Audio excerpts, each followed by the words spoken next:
Hey guys, welcome back to my channel, and I'm back again with another really interesting coding interview question video today. Today guys, we will solve question number 653 to sum 4. Input is a binary search tree. Before I start with the problem statement guys, just want to request you that if you have not yet subscribed to my channel, then please do subscribe and hit the bell icon for future notifications of more such programming and coding related videos. Let's get started now. So basically guys, we are given a root of a binary search tree and we are given a target number called as k. So for example, in this case, you can see that this is a binary tree and the k value is 9. Now we have to find out two nodes in this binary search tree such that if you sum those two nodes, you'll get the value k. So in this example, you can see that there are two nodes 3 and 6, that if you sum those nodes, you'll get an output, you'll get k equals to 9. Even if you sum 5 and 4, you will get the same output, or if you sum 2 and 7. So we just have to return true if there exist at least these two nodes whose sum is equals to the k. And if that condition does not match, so for example in this case k is 28 and there is no pair of nodes which can sum up to this value, so in that case we are returning false. The constraints are pretty straightforward guys. The nodes are in the range from 1 to 10 to the power 4. The values go from minus 10 to the power 4 to plus 10 to the power 4. That's the same range for our target number k as well. And the root is definitely a valid binary search tree node. Okay.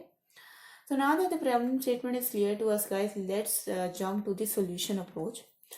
So the solution approach for all the two sum problems is pretty much the same guys. For all the two sum problems, what we actually do is we create a hash map, and in this hash map we basically store the key value, and the key value is actually the difference of the number. So in our case the number is the value of the node, so root.val, and the target number, or sorry, k minus root.val, because k is the sum.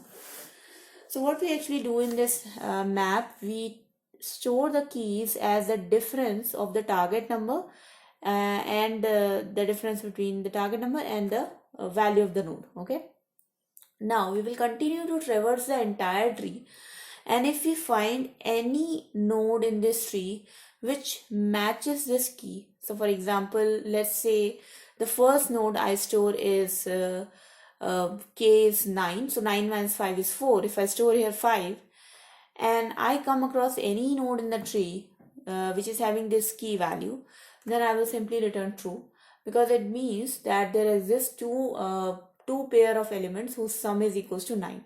Okay, and we all know guys, there are ways to traverse a tree. We can use in order, we can use free order, post order, we can use any sort of traversal.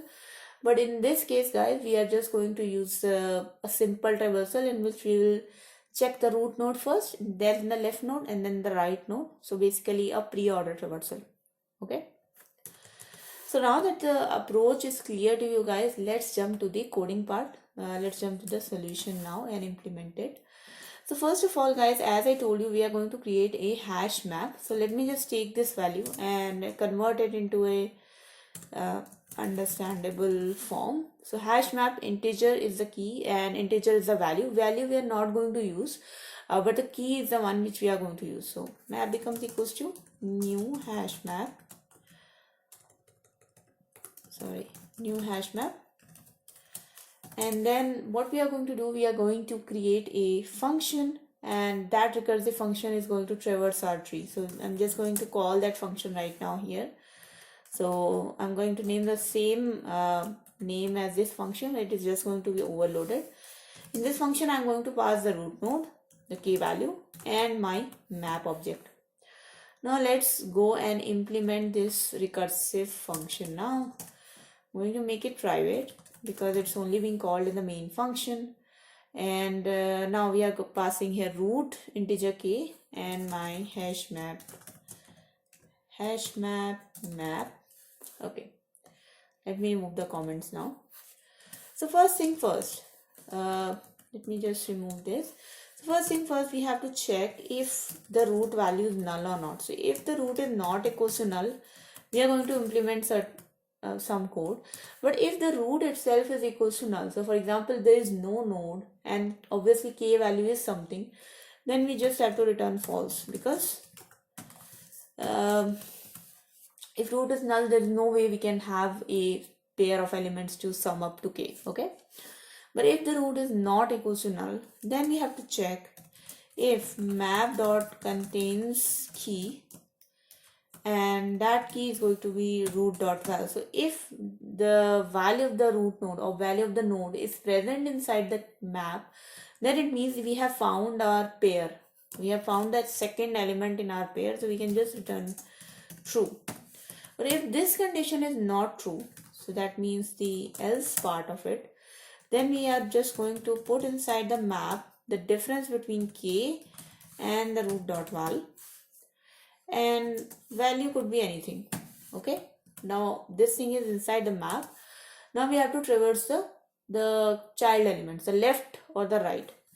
So now we are simply going to return find target.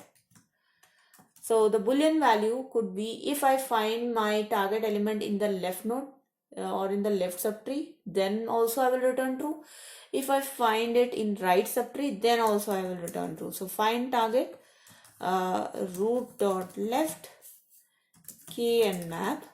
So either this is going to be true, or if the right tree is going to be true, doesn't really matter. We are just going to return true in either case. If both are going to return as false, then we will just simply return false. Okay, let's run this code, guys. Let's see if this works for us. Okay, there is a small issue. Okay, you don't have to provide generic in the arguments actually, or if you provide, you should provide the whole syntax. Missed the semicolon. Pardon my clumsiness, guys. Sorry. And you can see that now the solution is accepted. Let's submit this just to be sure that it works for all the example cases. And there you go, it does. Now, talking about the time complexity. So for this solution, guys, the time complexity is going to be order of n. Why? Because we are traversing the tree. We are going through each and every element once. We are checking their values. We are putting them in map. So obviously the time complexity is order of n. Now the space complexity is also order of n, guys, because we are using an extra data structure, a hash map, to store all the values of a k minus the node value. Okay, so that's why the space complexity also here is order of n. Okay, but that was the solution, guys. I hope you guys liked the solution and I hope it worked for you as well.